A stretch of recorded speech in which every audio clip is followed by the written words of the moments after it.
Thunder rolled across the dark sky above the Drakmari Palace, but the real storm was happening inside the massive stone walls. Emperor Vax pressed his clawed hands against the ancient viewing glass and watched smoke pour from the nursery tower. Again, this was the third fire today, and it was barely noon. "Your Majesty," wheezed his oldest advisor, Drak, as he limped into the throne room with singed robes. "The Zelthari caretaker has departed." "How long did this one last?" Vax asked without turning around. 2 hours and 16 minutes, sire. She lasted longer than most." The Emperor's yellow eyes reflected in the glass. His twin hatchlings, born just 6 months ago, had already driven away 15 different caretakers. These were not ordinary dragon babies. The palace scientists had enhanced them with genetic modifications meant to create the perfect war dragons. Instead, they had created perfect chaos. What happened this time? Drak pulled a small recording device from his scorched pocket. The Zelthari female attempted to feed them their morning meal. The hatchlings apparently disagreed with the menu selection and, well, the recording showed a tall, blue-skinned alien woman entering the reinforced nursery with a tray of carefully prepared dragon food. 2 small shapes moved in the shadows near the back wall.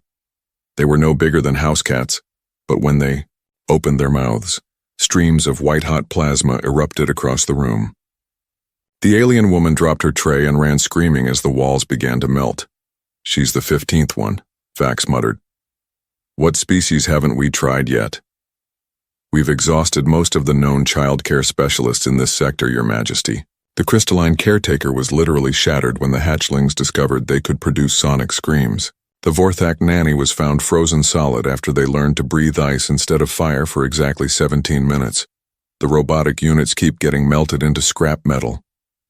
Vax turned away from the window. His empire stretched across 12 star systems, commanding fear and respect from hundreds of species.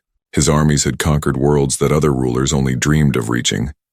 Yet 2 baby dragons, his own offspring, were defeating him completely. "There must be someone," he growled. "What about the Mentari? They're supposed to be good with difficult children." "The last Mentari caretaker had to be hospitalized for mental trauma, sire. Apparently, the hatchling's telepathic screams gave her permanent migraines." The massive doors to the throne room burst open. General Korks, the Emperor's military commander, strode in with his usual confidence, but even he looked worried today. "Your Majesty, we have a problem. The other noble families are starting to talk. Some are saying the hatchlings are cursed. Others think they're too dangerous to live in the palace. There are whispers that maybe they should be relocated." Vax's eyes flashed dangerously. "No one touches my children." "Of course not, sire, but we need a solution." The palace staff is getting nervous. 3 maintenance workers quit yesterday after the babies accidentally melted through the floor of their room and nearly fell into the weapon storage level below. Drak cleared his throat nervously. "There might be one option we haven't explored, Your Majesty." "What?" "The recruitment office received applications from some newer species, ones we don't usually consider for palace positions." Vax raised an eyebrow. "Such as?" "Humans, sire." The throne room fell silent. General Korks made a snorting sound that might have been laughter. "Humans," the general said. "Those primitive mammals from the outer rim, they barely invented spaceflight 50 years ago. What could they possibly know about caring for enhanced war dragons?" Drak shuffled through his papers. "Actually, sir, they have some interesting qualifications. Their application mentioned something called pediatric nursing and child psychology. They claim experience with what they call difficult children." "Difficult children?" Vax repeated slowly. "Have they ever dealt with children who can melt through solid steel?" "Unlikely, Your Majesty. But they're willing to try, and honestly, we're running out of options. The next closest species with childcare experience is 3 weeks' travel away." General Korks shook his head. "This is ridiculous. Humans are weak, soft creatures. They have no natural armor, no claws, no enhanced strength. They'll be incinerated the moment they walk into that nursery." Maybe, Vax said thoughtfully, but they'll be cheap to replace. Another explosion echoed from the nursery tower, followed by what sounded like very angry baby dragon roars. Somewhere in the distance, an alarm started blaring. Send for the human, Vax decided. What's the worst that could happen? Drac made a note on his tablet. Her name is Amy Collins, Your Majesty. She should arrive tomorrow morning. Make sure the medical team is standing by, General Corks muttered. And have the cleaning crew ready to scrape up whatever's left. The Emperor walked back to the window. Down in the courtyard, he could see palace workers running around with fire extinguishers and emergency equipment. His children were in that tower, probably terrified and confused by their own abilities. Every caretaker they'd met had tried to control them, contain them, or simply survive them. None had tried to understand them. Maybe it was time for a different approach. Drac, I want continuous monitoring of this human's attempt. Full recording, medical scanners, the works. If she somehow manages to last more than an hour, I want to know exactly what she's doing differently. Yes, Your Majesty. As the sun set, behind the palace walls, another small fire started in the nursery tower. The Emperor watched the smoke rise and wondered if tomorrow would finally bring a solution, or just another failure to add to his growing list. In the deepest part of the palace, two small dragon babies curled up together in the corner of their reinforced room. They didn't understand why every adult who came to see them ran away screaming. They didn't know their fire was too hot, their roars too loud, their claws too sharp. They only knew they were alone, and they were scared. Tomorrow would bring another stranger to their room. But this time it would be different. This time it would be a human. Amy Collins had seen her share of difficult children during her 15 years as a pediatric nurse on the frontier colonies. She'd dealt with kids who bit, kids who screamed, and kids who threw things. But she'd never dealt with kids who could accidentally melt the walls when they got upset. The transport ship had dropped her off at the palace dock that morning, and now she stood outside the most famous nursery in the galaxy. The door was made of some kind of super-strong metal with warning signs in 12 different languages. Most of them seemed to say the same thing: danger. Are you absolutely certain about this, miss? Asked Drac, the Emperor's advisor. He kept wringing his hands and glancing nervously at the door. We could arrange for you to observe from the safety of the monitoring room first. I didn't travel 3 star systems to watch through a window, Amy said, checking her medical bag one more time. Besides, children can sense when adults are afraid of them. It usually makes them act worse. General Corks laughed grimly. Lady, these aren't regular children. The last caretaker who went in there lasted 47 minutes. We found her hiding in a supply closet, muttering about fire demons. Amy looked at the general with raised eyebrows. 47 minutes, that's actually not too bad. The last family I worked with had twins who made 3 nannies quit on the same day. These twins can breathe plasma, Drac pointed out weakly. Well, that's new, Amy admitted. But kids no matter what species they are, they all want the same basic things. The 2 aliens looked at each other like she'd just said something crazy. Maybe she had, but Amy had read everything the palace could tell her about the hatchlings during the trip here. Yes, they were genetically enhanced. Yes, they had incredible destructive abilities. But they were also babies who'd been separated from their father and handled by strangers who were all afraid of them. Open the door, she said. Drac's finger hovered over the control panel. The medical team is standing by. Security is ready to extract you at the first sign of trouble. If you need help, just shout. I'll be fine. The heavy door slid open with a hiss. Amy stepped inside and the door sealed shut behind her with a sound like a tomb closing.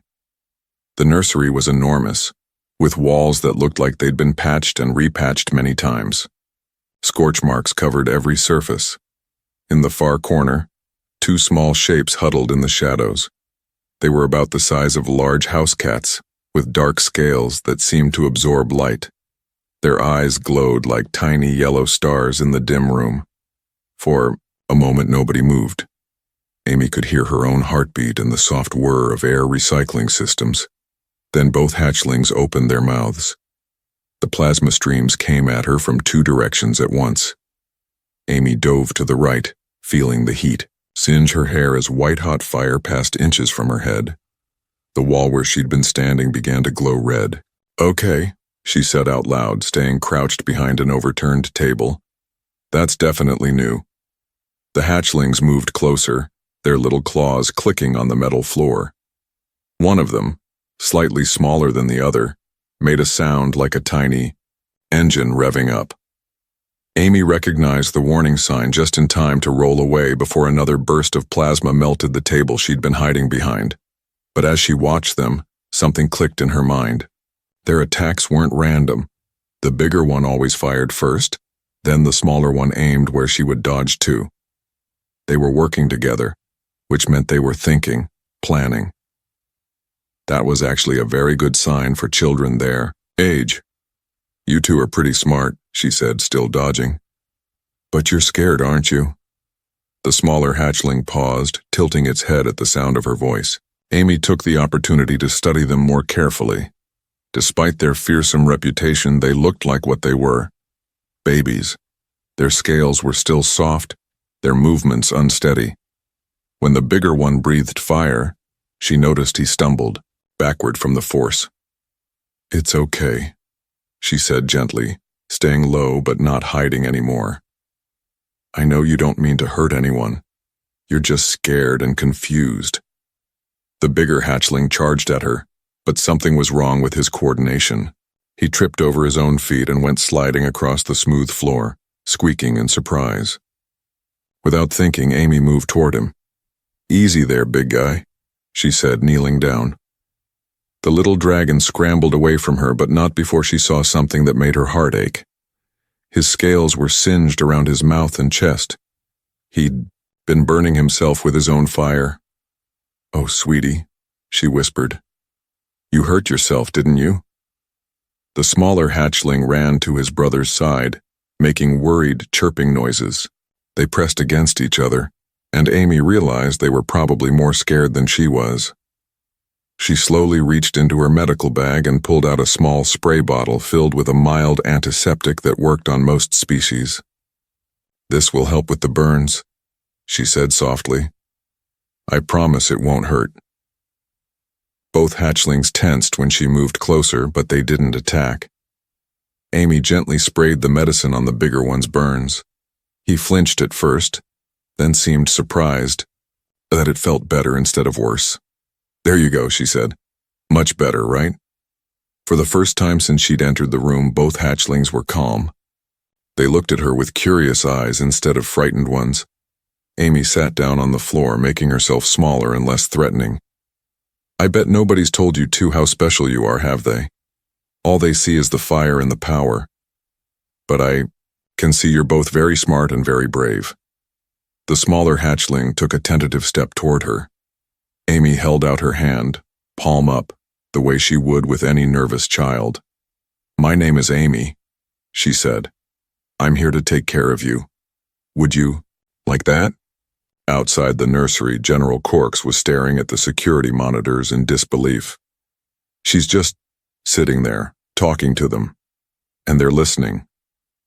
Emperor Vax had arrived to watch the humans' inevitable failure, but instead he found himself leaning forward, fascinated. His children weren't attacking, they weren't destroying anything. They were sitting quietly, listening to this strange, soft creature who had no claws, no armor, and no fear. "How long has she been in there?" he asked. Drac checked his timer. 53 minutes, Your Majesty. She just broke the record.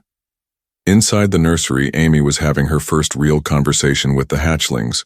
They couldn't talk yet, but they were surprisingly good at charades. The bigger one, whom she'd mentally named Spark, was trying to show her something by pointing at the wall with his tiny claw. "What is it, Spark? What are you trying to tell me?" Spark walked over to a section of the wall that looked newer than the rest, where the metal had been patched. He touched it gently, then looked back at her with what she could swear was embarrassment. "You accidentally melted this, didn't you?" she asked. And everyone got upset? Both hatchlings made sad little noises. It's okay, Amy said firmly. Accidents happen. You're still learning how to control your abilities. That's perfectly normal. The smaller one, whom she'd decided to call Flame, crawled closer and gently touched her hand with one small claw. His scales were warm but not burning hot. Amy smiled. See? You can control it when you want to. You just need someone to help you practice. On the security monitors, Emperor Vax watched his children interact peacefully with another being for the first time in their lives. Something tight in his chest began to loosen. General, he said quietly, cancel the backup plans. I think we may have found our solution. 2 weeks later, the palace was a completely different place. Instead of constant alarms and emergency calls, there was something that hadn't been heard in the royal halls for months, the sound of laughter. Amy walked down the corridor carrying a bucket of ice cubes and what looked like art supplies. Behind her, 2 small dragons followed like devoted puppies.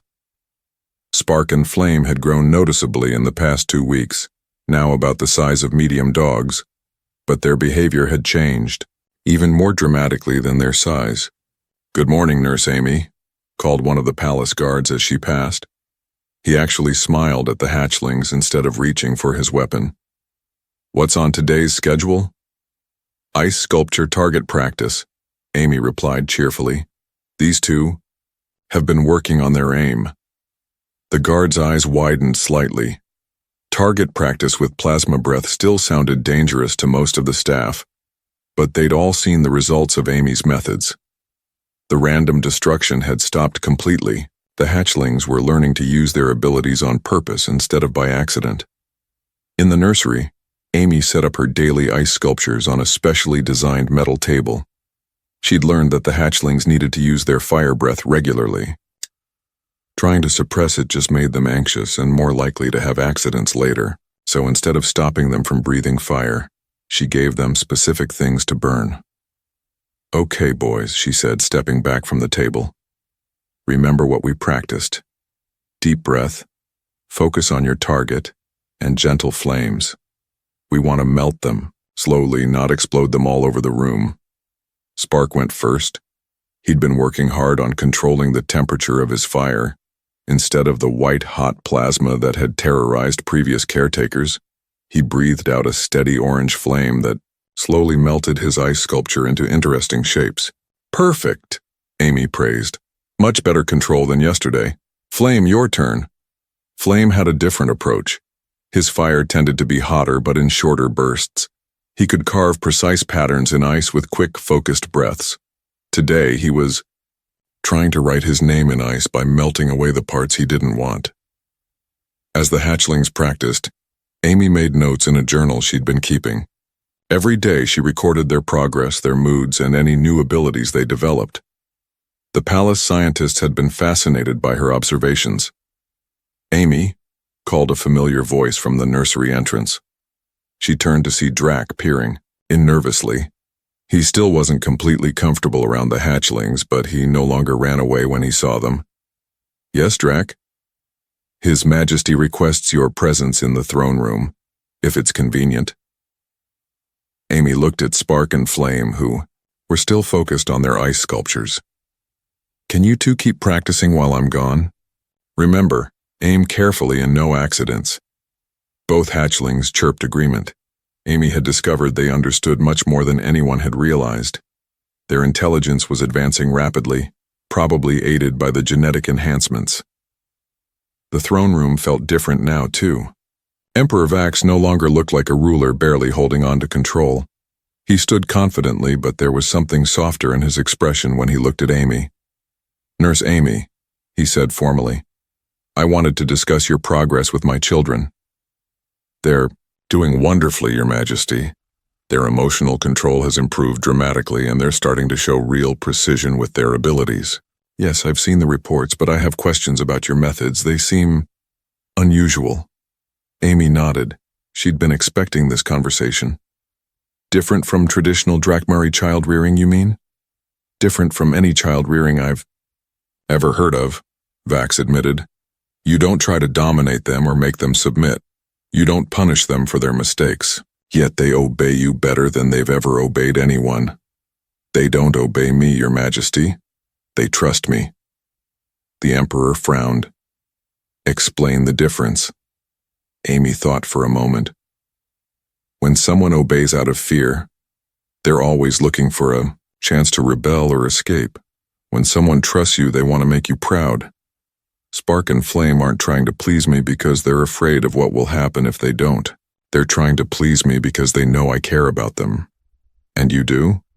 Care about them? Of course I do. They're wonderful children. A little more destructive than most, but all children have their challenges. General Corks, who had been listening quietly from the side of the room, stepped forward. But they're being trained as war dragons, not pets. They need to be fierce, independent, able to fight without hesitation.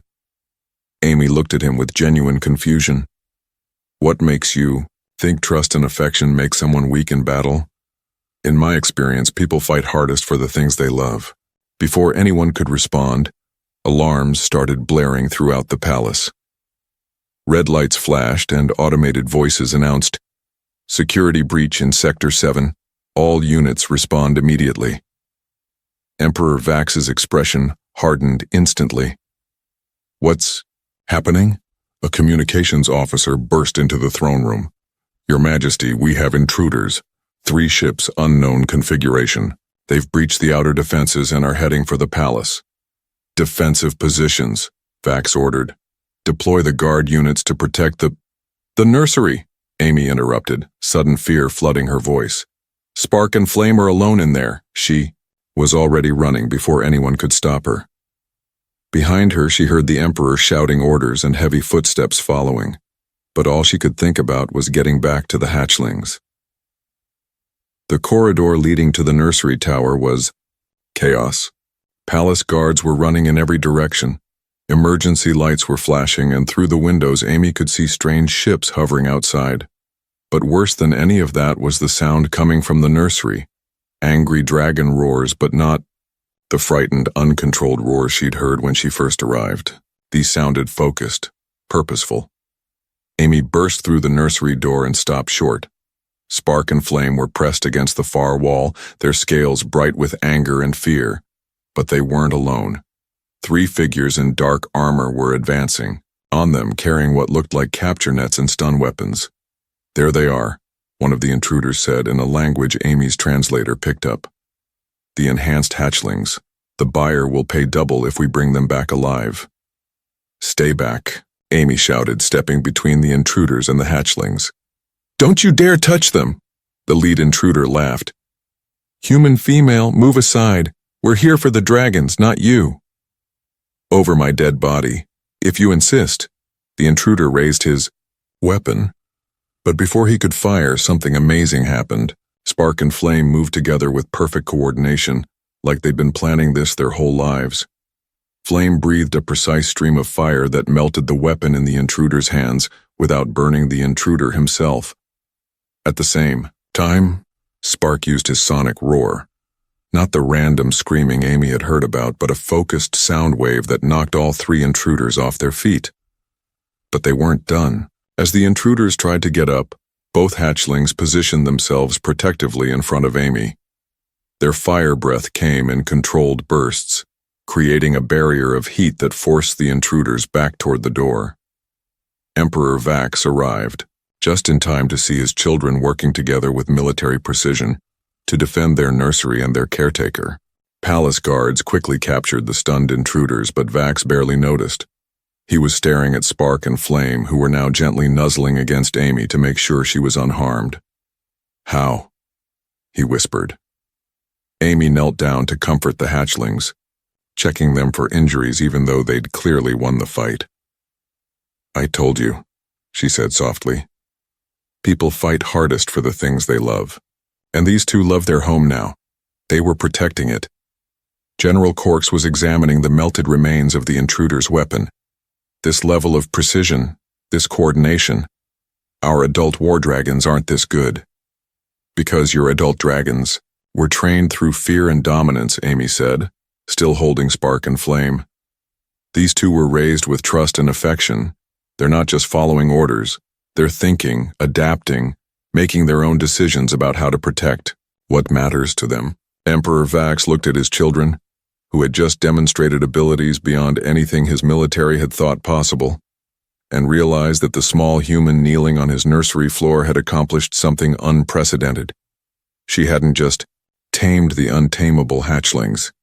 She had turned them into something better than weapons. She had helped them become heroes. 3 months after the failed kidnapping attempt, news of the Emperor's remarkable baby dragons had spread across the galaxy. What nobody expected was that Emperor Vax himself would be found crawling around on the nursery floor pretending to be a maintenance worker so he could observe Amy's methods without interfering. The disguise wasn't very convincing. Few maintenance workers wore cloaks made of royal silk or had bodyguards stationed outside the door. But Amy pretended not to notice as the Emperor watched her morning routine with Spark and Flame, who were now the size of large ponies and developing distinct personalities. "All right, boys," Amy said, setting up their breakfast. "Remember what? We practiced about table manners. Flame, that means no melting your food bowl just because you're excited." Flame, who had always been the more impulsive of the twins, made what sounded like a dragon giggle and carefully breathed cool air on his food instead of hot air. It was a trick Amy had taught him after realizing that dragons could control the temperature of their breath, just like humans could whistle different notes. Emperor Vax watched in fascination as his children ate politely, taking turns and even sharing their favorite pieces with each other. When he had been their age, mealtimes were competitive battles where the strongest ate first and most. But Spark and Flame seemed to genuinely enjoy each other's company. "Your Majesty," Amy said without looking up from preparing their vitamins, "you can drop the maintenance worker disguise. Spark figured out who you were on the first day." Vax straightened up, his cover blown. "How did you know?" "You smell like the expensive soap they use in the royal quarters. Also, real maintenance workers don't flinch every time the babies breathe fire." Spark padded over to his father and made a happy rumbling sound. In the past few months, he'd grown more confident and outgoing. He gently butted his head against Vax's leg in the dragon equivalent of a hug. For a moment, the Emperor of 12 star systems didn't know what to do. Physical affection wasn't common in Drakmari culture, especially not between fathers and sons. But something about the trusting way Spark looked up at him made his decision easy. He knelt down and awkwardly patted the young dragon's head. "He's grown so much," Vax said quietly. "In more ways than just size," Amy agreed. "Both of them have. They're developing empathy, problem-solving skills, and emotional intelligence way ahead of schedule. The genetic enhancements didn't just make them physically stronger, they made them mentally more capable too." Flame joined his brother and father, and soon both hatchlings were competing for attention. Vax found himself laughing as they play-fought, around his feet, their movements perfectly controlled so they wouldn't accidentally hurt him. "I came here to understand what you were doing differently," he admitted. "My advisors keep asking how you achieved results that our best dragon trainers couldn't manage." Amy sat down on the floor with them, which was apparently the signal for both dragons to curl up next to her like giant scaly cats. "I didn't do anything special. I just treated them like the intelligent children they are, instead of like weapons in training. But they are weapons, or they will be. The genetic modifications were designed to create the perfect war dragons. Maybe," Amy said thoughtfully. "But perfect for what kind of war?" Before Vax could ask what she meant, an urgent chiming sound came from his communication device. He activated it, and General Corks's face appeared in the holographic display. "Your Majesty, we have a situation. The Nexari fleet has been spotted near our outer planets. Intelligence suggests they're planning to test our defenses." Vax stood up immediately. The Nexari were old enemies, a warlike species that had been probing the Empire's borders for years. How many ships? 12 battlecruisers and support vessels. They're demanding tribute payments or they'll attack the mining colonies. Amy watched the Emperor's expression grow cold and dangerous. This was the side of him that had conquered star systems and built an empire through strength and fear. "Prepare the fleet," Vax ordered. "I'll be there in 30 minutes. "Actually, sir, there's something else." The Nexari commander specifically mentioned the enhanced hatchlings in his demands. Word has gotten out about their abilities. He wants them as part of the tribute. Spark and Flame both made angry hissing sounds. Even at their young age, they understood enough to know someone was threatening their family. "Never," Vax said flatly and cut the communication. Amy was studying both hatchlings carefully. "They want to help," she said. "What?" "Look at them. They know there's danger and they want to protect their home. Just like during the kidnapping attempt." Indeed, both dragons were alert and focused, their scales starting to glow with suppressed energy. They weren't afraid. They were ready to fight. "Absolutely not," Vax said firmly. "They're still children. I won't risk them in battle." "What if they didn't have to be in the battle directly?" Amy asked thoughtfully. "What if they could help from here?" An hour later, the strangest military briefing in galactic history was taking place in the palace nursery. Admiral Rex, General Corks, and the Empire's top strategic commanders were all sitting on the floor, while Amy explained her idea. "The Nexari expect traditional battle tactics," she said, using blocks and toys to demonstrate. "They know how our adult war dragons fight: direct assault, overwhelming force, individual combat. But Spark and Flame fight differently." She moved the toys around to show coordination and strategy. "They work together, they think ahead, and they can adapt their abilities in real time. Plus they have something our adult dragons don't have." "Which is?" asked Admiral Rex skeptically. "They understand the value of precision over power. Watch this." Amy turned to the hatchlings. "Boys, show them the communication technique we've been working on." Both dragons took deep breaths and released carefully modulated sonic roars.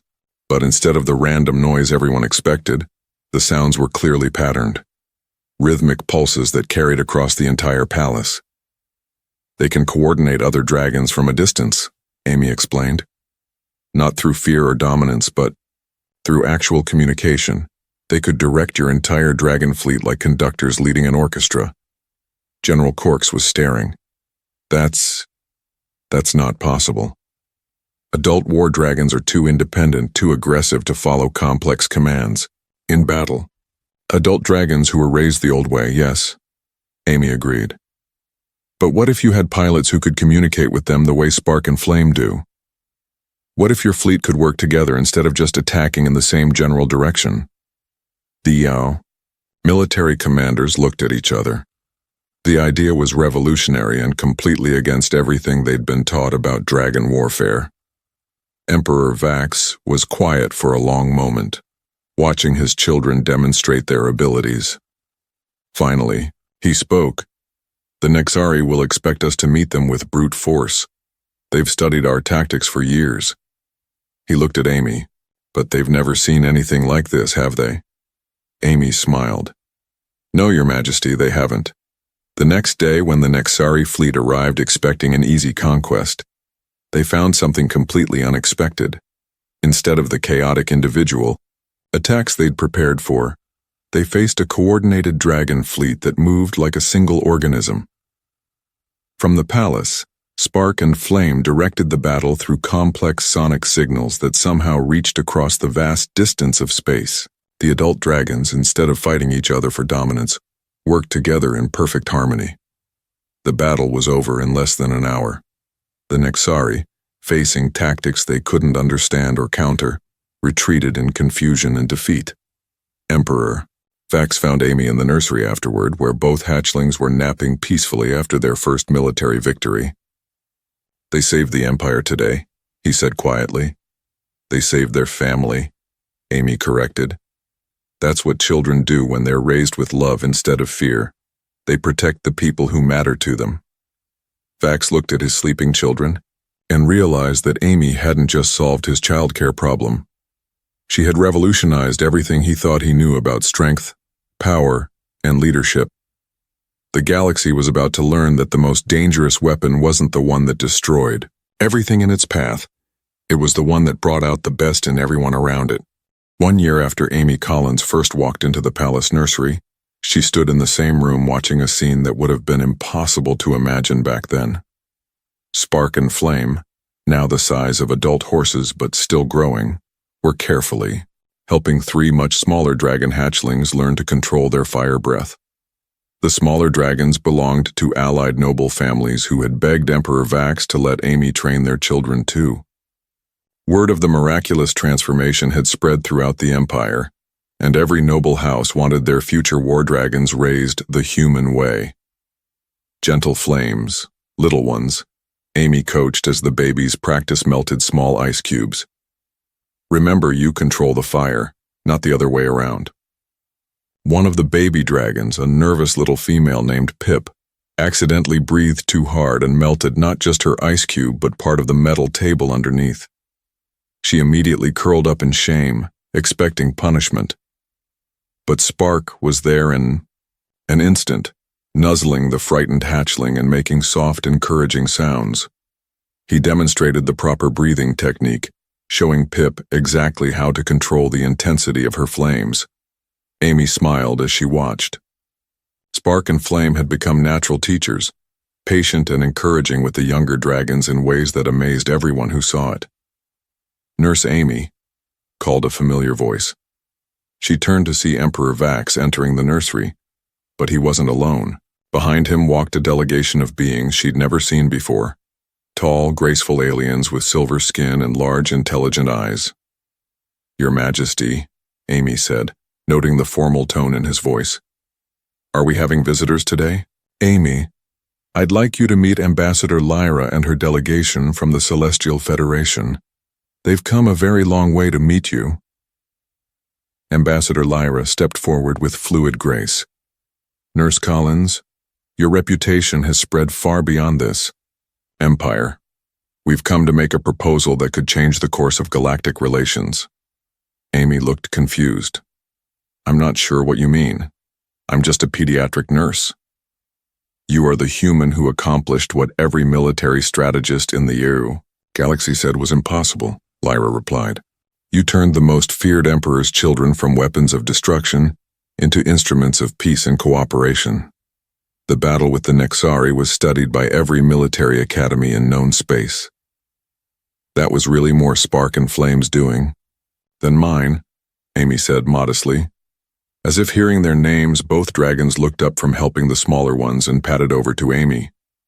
They were magnificent now, their scales gleaming with health, and their movements showing the perfect control they'd developed, but they still acted like the babies who had been so frightened and alone when she'd first met them.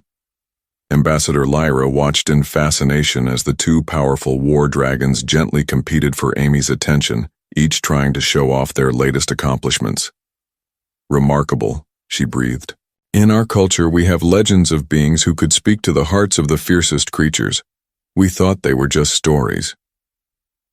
Emperor Vax gestured for everyone to sit down, which in this nursery meant finding places on the soft floor, mats Amy had installed. "The Federation has a proposal, Amy. They want to establish a formal cultural exchange program." "What kind of program?" Amy asked, settling down with Spark's massive head in her lap. Lyra pulled out a complex holographic document.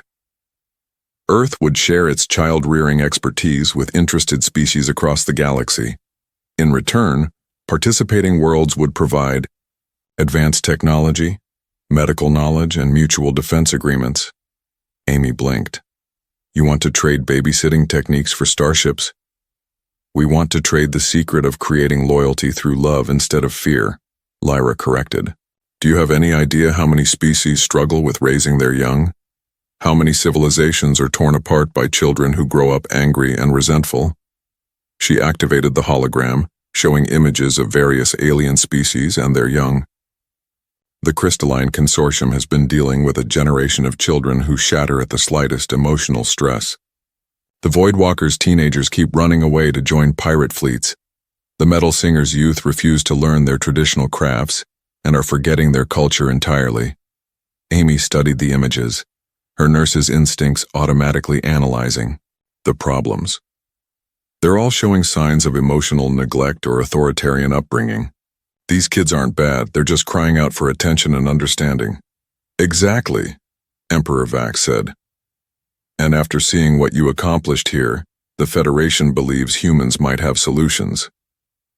But I'm just one person, Amy protested, and every species is different. What works for dragons might not work for crystalline beings or metal singers. Flame, who had been listening quietly, made a series of complex sounds, not quite words, but close to it.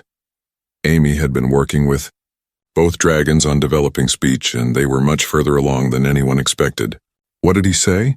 Lyra asked, amazed. Amy smiled. He said that love is the same in every language, and he's right. The basic needs, safety, affection, understanding, guidance, those are universal. Over the next several hours, they worked out the details.